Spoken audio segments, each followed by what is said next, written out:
Pour cette histoire, nous allons avoir besoin d'un peu de contexte. Eric, Rose et Jérémie sont trois frères et sœurs inséparables, élevés dans une petite maison de campagne. Eric, l'aîné de la fratrie, a 14 ans. Tenant son rôle très à cœur, il veille toujours sur son petit frère et sa petite sœur. Il protège Rose, la traitant d'ailleurs comme une véritable princesse, et Jérémie, son petit frère rêveur, qu'il guide dans toutes ses aventures.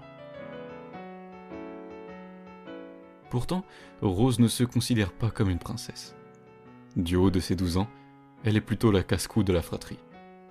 Grandir entre deux garçons l'a endurcie, et elle a appris à jouer à leur jeu, à grimper aux arbres et à s'aventurer là où ils n'auraient jamais osé seuls.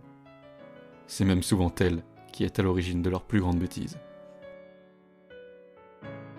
Enfin, il y a Jérémie, 11 ans. Il est le plus rêveur du trio.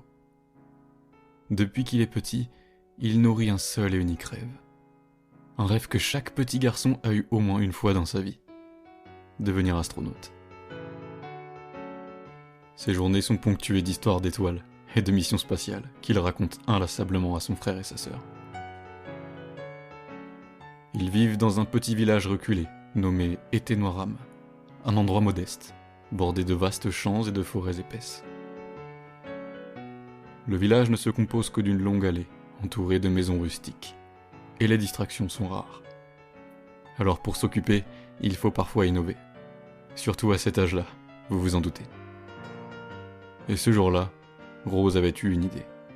Une idée qui, comme toujours, allait les mener plus loin que prévu. Bon, les gars, ça vous dirait de faire un tour dans la maison flippante? Mais t'es folle ou quoi, Rose? On va pas là-bas. Les parents ne veulent pas qu'on s'éloigne trop de la maison, de toute façon. Rétorqua Eric. Leurs parents avaient été clairs. Ne pas sortir du village. Ils avaient le droit de jouer dans le jardin, de se balader à vélo dans le village, mais jamais sans en sortir. Arrête de faire ta flippette, on n'a plus 4 ans, hein? Cette fameuse maison flippante. C'était la seule maison du coin à être complètement abandonnée. Elle se trouvait à près de 2 kilomètres du village, à la lisière de la forêt. À plusieurs reprises, ils avaient enfreint les règles de leurs parents pour s'en approcher, observant de loin ses fenêtres barricadées et sa porte close. Ils avaient fini par la surnommer la maison flippante.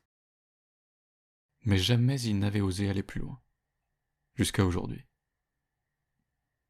Après de longues minutes à jouer avec les nerfs de son frère aîné, Rose finit par le convaincre. Bon, d'accord. Mais on y va, on jette un coup d'œil, et on revient tout de suite. Promis? Promis, chef. Jérémie, de son côté, était déjà à moitié convaincu. L'idée d'explorer une maison abandonnée excitait autant qu'elle terrifiait. Vous êtes sûr que c'est une bonne idée?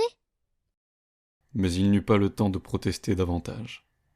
Rose et Eric enfourchaient déjà leur vélo. Ne voulant pas être laissés seuls derrière, il prit le sien en soupirant.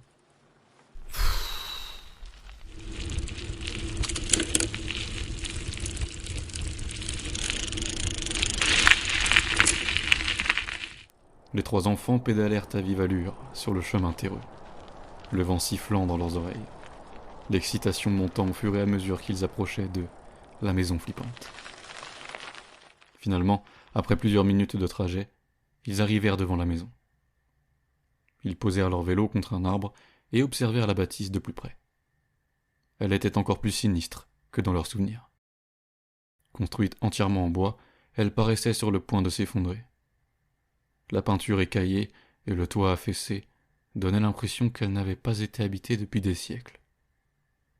Toutes les fenêtres étaient recouvertes de planches clouées de travers. Alors, on y va? Eric hésita un instant. Son regard parcourut la façade sinistre de la maison, puis se posa sur Jérémie, qui se tenait légèrement en retrait, l'air inquiet. On jette juste un coup d'œil, et on s'en va, ok? Rose hocha la tête avec un sourire malicieux. Les trois enfants avancèrent prudemment jusqu'au perron. Rose, toujours la plus téméraire, posa sa main sur la poignée de la porte et tenta de l'ouvrir. C'est fermé, évidemment. Eric la rejoignit, examinant les planches clouées sur la fenêtre. Il s'attaqua à l'une d'elles. Si on arrive à dégager ces planches, on pourra passer par là. Rose et Eric tirèrent de toute leur force sur les morceaux de bois épais, arrachant les clous rouillés, un à un. Après de longues minutes d'effort, ils avaient réussi à dégager une ouverture suffisamment grande pour se faufiler à l'intérieur. Attendez, j'ai vu quelqu'un à l'étage. Dit Jérémie. Arrête de dire n'importe quoi. T'as trop d'imagination, toi. T'as vu l'état de la baraque? C'est pas comme ça que tu nous feras changer d'avis. Avant qu'ils ne puissent réfléchir davantage, Rose attrapa une pierre au sol et la lança contre la vitre, la brisant. Sans plus attendre, Rose passa la première à travers l'ouverture. Eric lui emboîta le pas, suivi de Jérémie qui, malgré la peur qui lui tordait le ventre, ne voulait pas rester seul dehors.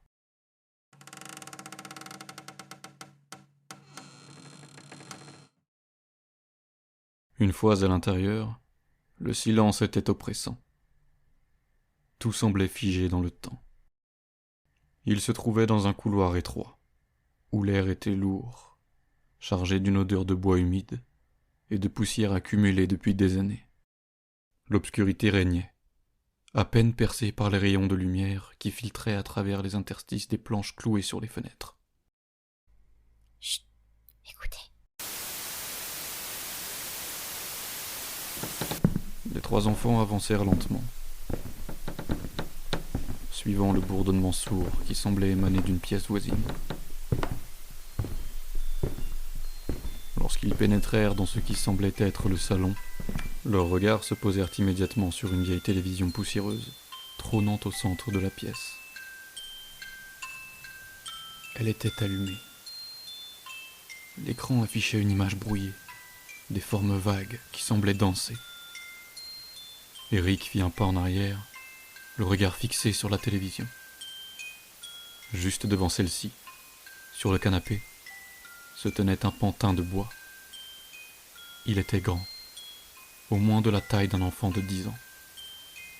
Assis, il semblait regarder en direction de la télé, son regard vide et vitreux, dans une expression de tristesse, si intense qu'il aurait semblé être humain dans cette pénombre. Ok, c'est trop. On se casse, Rose. Tout de suite. Mais à peine avait-il fait demi-tour qu'un bruit résonna à l'étage. Ils se figèrent instantanément, le cœur battant à tout rompre dans leur poitrine. Un échange de regards suffisait à comprendre ce qu'ils devaient faire. Fuir. Dans un silence quasi parfait, ils détalèrent vers la porte d'entrée. Mais elle était toujours verrouillée. Rose, paniquée, tira sur la poignée, sans succès. Elle est bloquée. Merde. Eric balaya la pièce du regard et aperçut une autre porte. Là, vite.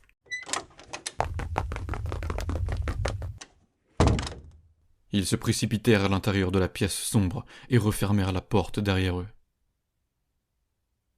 La seule source de lumière provenait d'une petite ouverture dans les planches de la fenêtre barricadée. Le silence retomba brusquement. Ils retenaient leur souffle, l'oreille tendue vers les bruits de pas lourds qui résonnaient lentement dans l'escalier.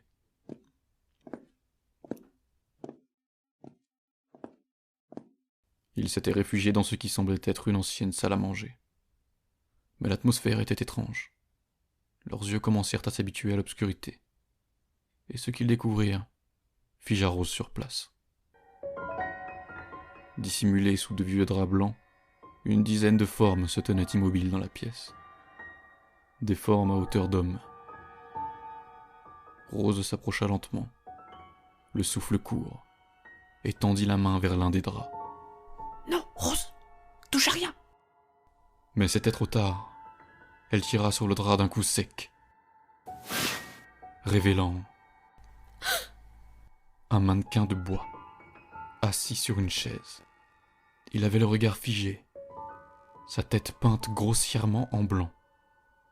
Ses mains et ses pieds étaient attachés à des ficelles qui pendaient au plafond. Soudain, un bruit émanant d'un autre drap les fit tous sursauter. Pitié, aidez-moi. Une voix, faible, tremblante. Eric prit son courage à deux mains et avança vers l'origine du bruit.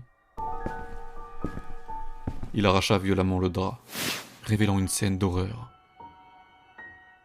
Un enfant, pâle et tremblant, était assis sur une chaise. Son visage blanchi par une peinture grossière était marqué par la terreur. Il n'avait plus de paupières, comme si elles avaient été découpées. Ses yeux révulsés étaient pointés sur ceux d'Eric, qui eut l'impression que son cœur allait sortir de sa poitrine. Ses poignets et ses chevilles, attachés lui aussi à des fils, étaient en sang. La porte s'ouvrit lentement. Les enfants, complètement horrifiés, regardèrent dans sa direction. Une silhouette gigantesque apparut. Une forme si grande qu'elle emplissait toute la largeur de la porte. La silhouette, qui paraissait trop grande pour être humaine, baissa lentement la tête pour entrer dans la pièce. En avançant, la silhouette laissa place à ce qui semblait être un monstre. Un homme, démesurément grand. Il devait faire dans les 2,30 m ou 2,40 m. La lumière, permettant désormais d'entrevoir son visage, révéla un visage gorgé d'une haine profonde. Son souffle semblait être celui d'un ours. Il leva sa main, qui semblait faire 2 fois la tête d'un humain normal, en grognant. Puis il attrapa la tête d'Eric et leva le pauvre garçon sans aucune difficulté, en poussant un cri de rage terrifiant.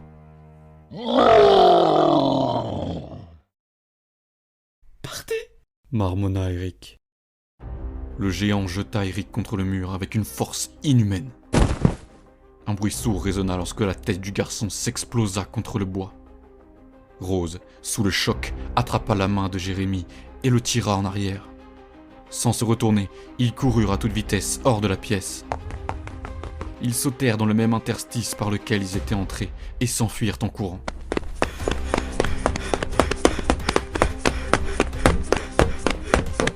Rose et Jérémie ne s'arrêtèrent de courir qu'une fois arrivés devant leur maison.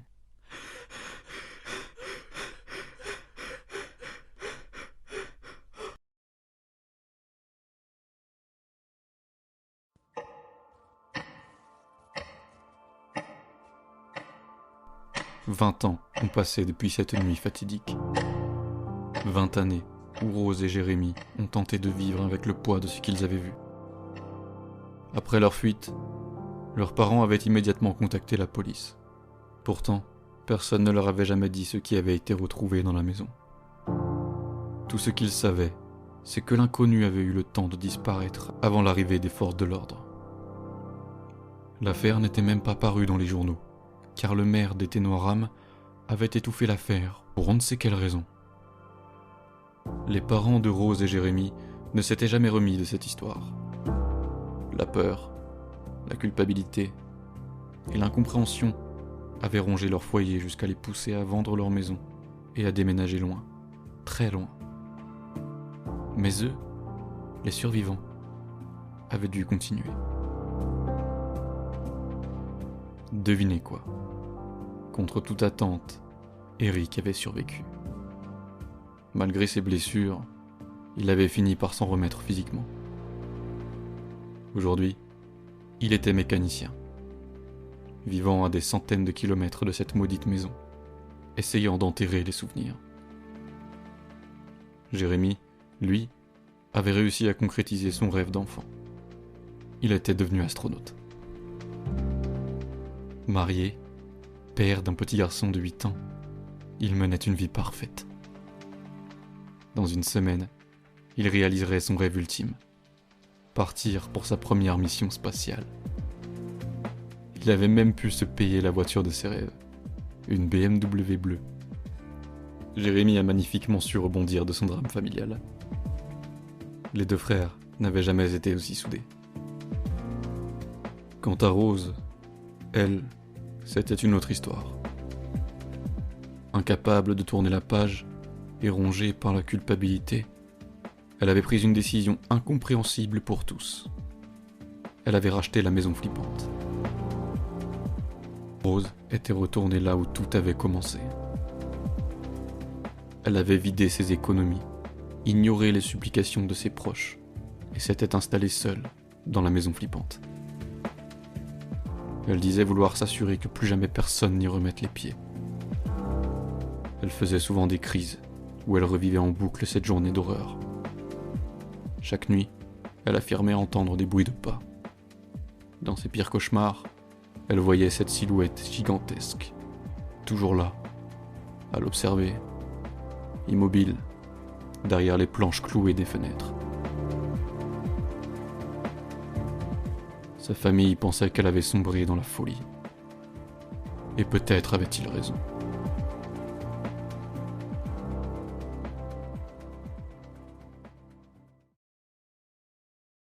Un soir, alors que Jérémy rentrait d'une longue journée d'entraînement, son téléphone vibra sur la table basse.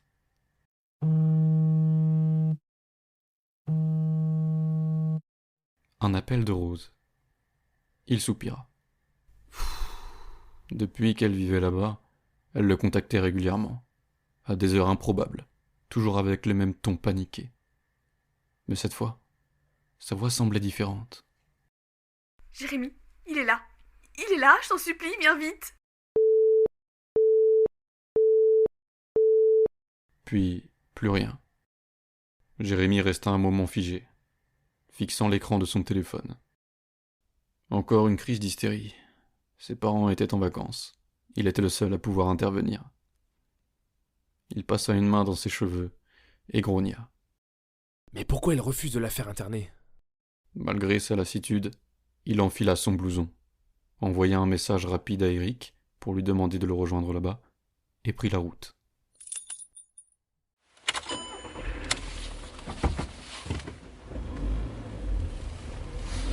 Une heure de trajet à travers les routes sinueuses de la campagne.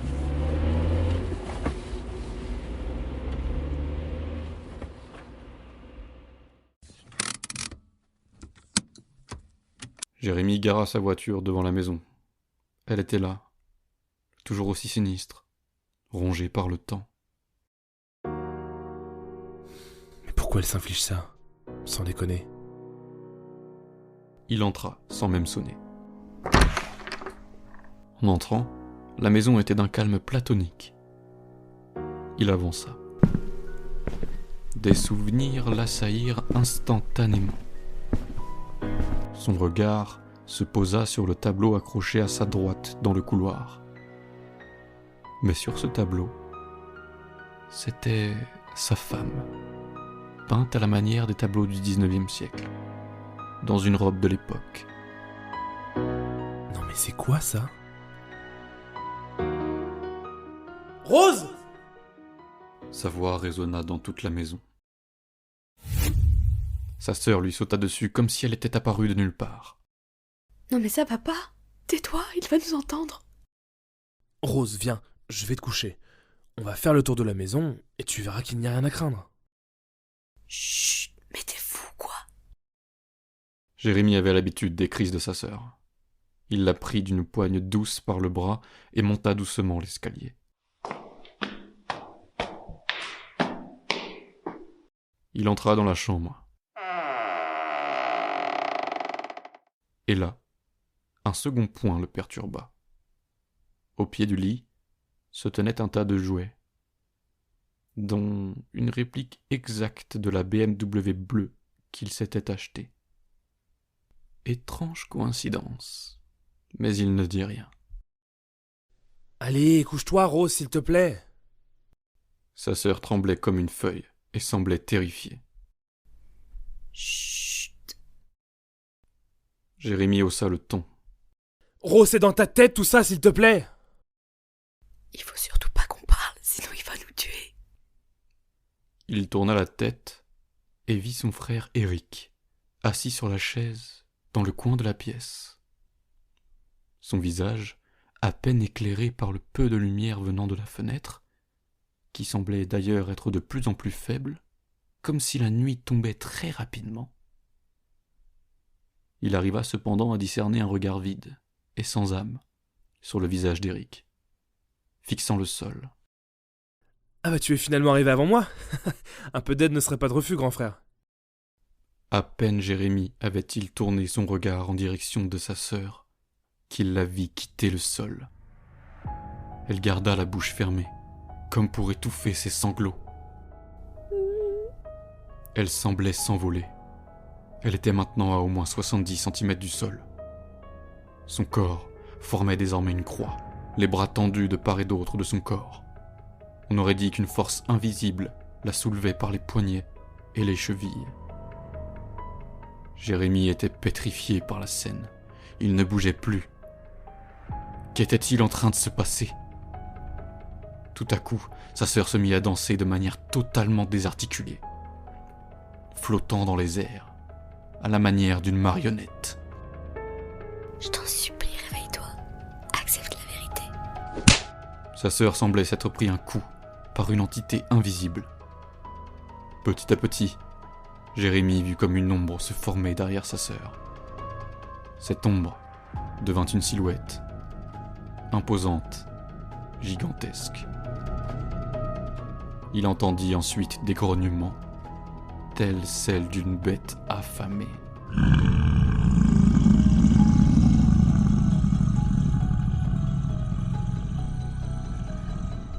La silhouette devint un corps qu'il connaissait bien. Pitié! C'était lui, l'espèce de monstre qu'il avait connu il y a 20 ans. Sa tête touchant presque le plafond. Dans ses mains, il tenait une espèce de croix en bois. À chaque extrémité de celle-ci était attachée une ficelle, qui était elle-même reliée aux poignets et aux chevilles de sa sœur. Il était tourné vers le miroir de la pièce, s'observant, comme si Jérémie n'était pas là. D'une seule main, il faisait danser sa sœur, qui semblait désormais être redevenue une enfant. Tel un marionnettiste, macabre. Lorsqu'il regarda à nouveau son frère sur la chaise, il était sans vie.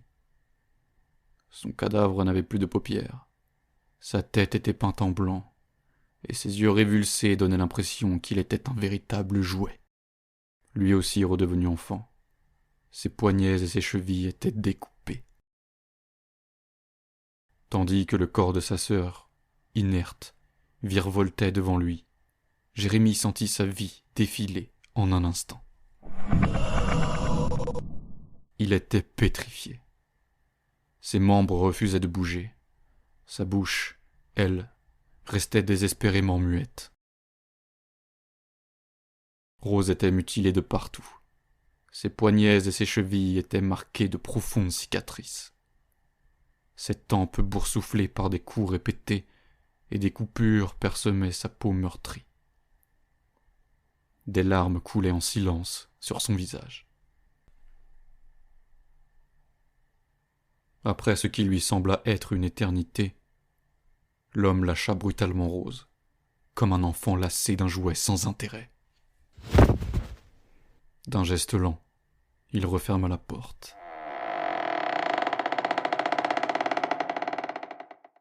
La poignée grinçant sous la pression de son index et de son pouce gigantesque. Enfin, t'es revenu.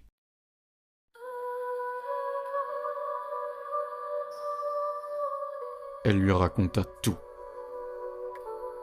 Ce n'était pas 20 années qui s'étaient écoulées, mais seulement 2. Leur frère, Eric, était bel et bien mort ce jour-là. Jérémie et Rose, eux, n'avaient jamais réussi à s'enfuir. L'homme, si on pouvait le considérer comme tel, les avait attrapés tous les 2, un dans chaque main. Leurs parents les avaient cherchés sans relâche. Même 2 ans plus tard, Rose les entendait encore passer dans la rue, criant désespérément leur prénom. Elle avait même vu la police patrouiller à plusieurs reprises. Mais jamais personne n'avait pris la peine d'entrer dans cette maison maudite. Un jour, Rose avait hurlé de toutes ses forces, espérant que quelqu'un l'entende. Mais la sentence infligée par l'homme avait été terrible. L'homme ne parlait jamais. Il grognait. Il soufflait. Il grondait. Une véritable bête sauvage.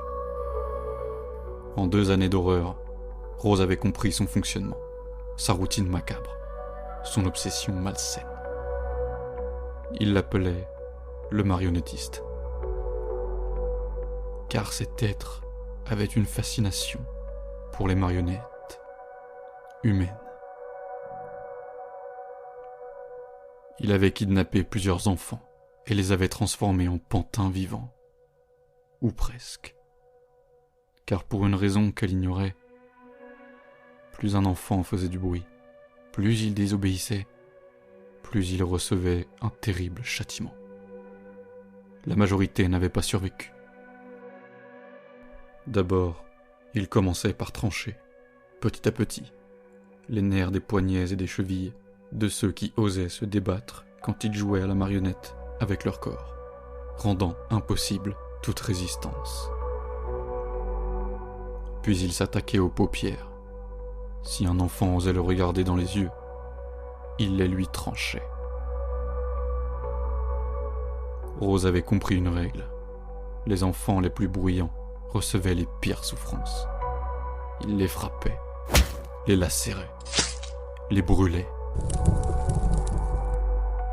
La majorité de ces marionnettes humaines n'étaient donc en vérité que des cadavres d'enfants qui avaient tenté tant bien que mal de se débattre ou de lutter pour leur vie. En 2 ans, ils avaient vécu un enfer sans nom.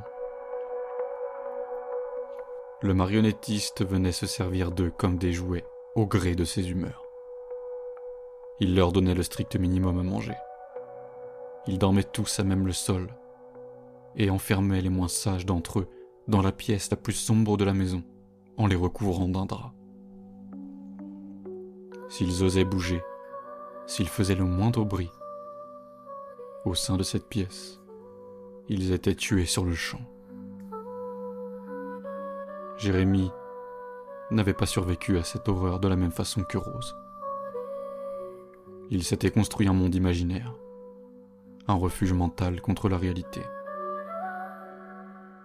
Il s'était créé une autre vie, une vie rêvée. En psychiatrie, cela s'appelle un trouble de l'adaptation avec symptômes dissociatifs. Lorsque l'esprit humain subit un stress prolongé, il peut développer des mécanismes de défense, se réfugiant dans une illusion plus agréable pour se protéger d'un traumatisme. Ainsi, sa voiture de rêve n'était en réalité qu'un vieux jouet poussiéreux retrouvé dans un coin de la maison. Sa femme, une simple peinture oubliée, accrochée à travers un mur décrépit. Quant à son fils, il n'était qu'une photo d'un enfant disparu, découpé dans un journal abandonné, sur une table bancale.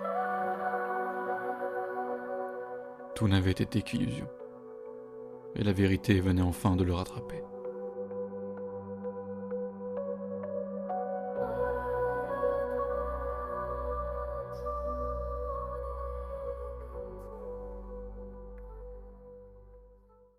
Dix jours s'étaient écoulés depuis la reprise de lucidité de Jérémie. Enfin, à peu près. À vrai dire, tous les enfants avaient perdu la notion du temps.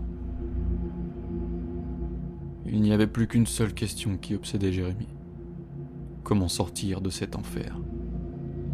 S'échapper par la fenêtre? Impossible. Chacune d'entre elles était fermée et barricadée de l'extérieur avec des épais bouts de bois. Sortir par la porte d'entrée peut-être? Non plus. Elle était fermée à double tour et l'homme ne sortait qu'une fois par mois pour amener de la nourriture, en prenant bien soin d'enfermer tous les enfants dans la cave avant de partir. Casser les murs de bois de la maison pour sortir? Inenvisageable. La moindre mouche qui volait pouvait réveiller le marionnettiste, qui se mettrait dans une rage folle. Il n'était plus que 4 en vie, Jérémie et Rose compris. Tous mutilés, épuisés et à bout de force. Une rébellion n'était pas non plus une option. Alors quelle option leur restait-il? Leurs poignets et chevilles saignaient. attachés en permanence aux sinistres croix de bois par d'épaisses ficelles incrustées dans leur chair, à force d'être soulevés tels des pantins. Jérémie avait essayé de mordre ces liens pendant des heures, sans succès. Ils étaient trop résistants. C'est alors que lui vint une idée. Il avait remarqué un détail troublant. Certains des enfants, ceux qui étaient morts depuis des semaines, continuaient d'être manipulés par une marionnettiste. Leur corps, froid et sans vie, était toujours assis à la même place, sur des chaises dans la chambre à l'étage, où se tenait d'ailleurs le cadavre de son frère, qui commençait à se décomposer à vive allure. Les enfants encore en vie ne venaient que rarement dans cette pièce. Et pour cause, l'odeur était nauséabonde. Mais c'est ici, dans cette pièce, que le marionnettiste s'adonnait à sa pratique malsaine. Si lorsqu'il montait dans la chambre, il manquait un seul de ses pantins, vivant ou mort, il se mettait dans une rage folle et fouillait la maison de fond en comble pour punir celui qui avait osé bouger. Les enfants le savaient, quand les pas du monstre dans les escaliers résonnaient dans la maison, il fallait se précipiter dans cette pièce pour s'y trouver quand il entrait. Et si... Jérémie chuchota son idée aux autres enfants. C'était leur seule chance. Un plan risqué, mais il valait mieux tenter l'impossible que de vivre ici pour l'éternité.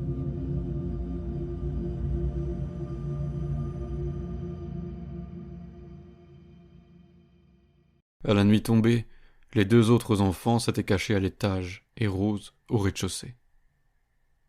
Jérémie, lui, avait pris place à côté de son frère, faisant semblant d'être mort.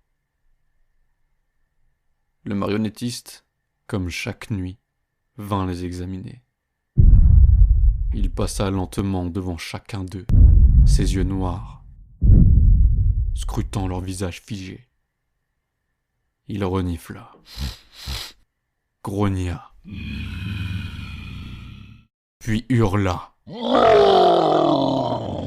Une fois qu'il remarqua que 3 de ses jouets manquaient, le cœur du jeune garçon battait si fort qu'il eut peur que le bruit de ses battements attire l'homme.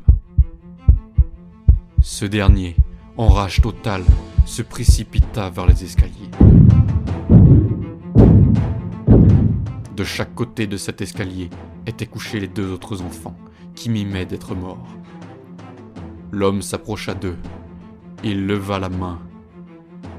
Jérémie courut dans sa direction, sa croix de bois dans les mains. Il réunit ses dernières forces et sauta dans le dos du marionnettiste. Les 2 pieds en avant, il le poussa de toutes ses forces.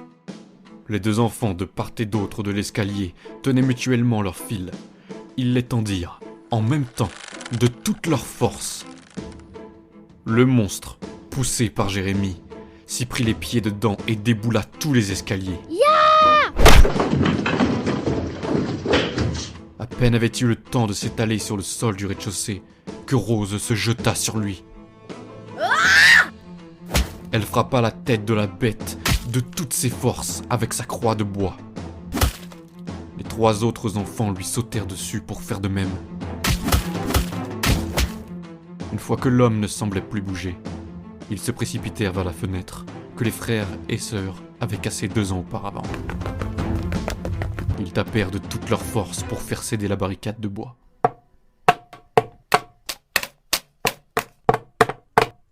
Deux morceaux se cassèrent. L'air frais leur fouetta le visage. À peine ils eurent le temps de se faufiler dehors qu'une main gigantesque sortit de l'interstice. Sans réfléchir, Rose saisit une pierre au sol et la balança de toutes ses forces contre les doigts difformes. Un hurlement guttural s'éleva dans la nuit, tandis que la main disparaissait brièvement dans l'obscurité. Ils coururent, à perdre haleine, à travers les champs, les ronces, les buissons, jusqu'à voir enfin les premières lumières du village. Les jambes tremblantes, les poumons en feu, ils s'écroulèrent devant la première maison venue, frappant désespérément à la porte. Les lumières s'allumèrent, des voix inquiètes s'élevèrent. Ils étaient sauvés. Enfin.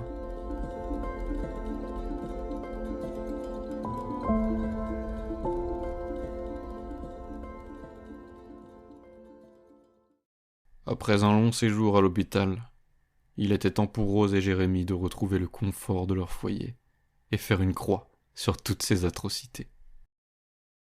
Ça y est, ils étaient enfin chez eux. Jérémie monta à l'étage et, mort de fatigue, il s'assoupit dans son lit douillet.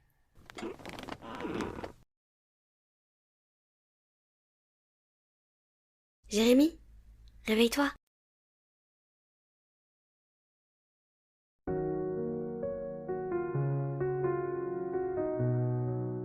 Si cette histoire nous apprend quelque chose, c'est qu'on passe notre vie à chercher à briser nos chaînes, à fuir ce qui nous hante et à nier ce qui nous freine. Mais peut-on vraiment se libérer d'un fardeau qu'on refuse de voir ? Forcé de fuir, on finit par s'égarer dans un monde illusoire. Car au final, porter sa croix, affronter ses peurs, c'est le seul moyen d'échapper aux véritables horreurs.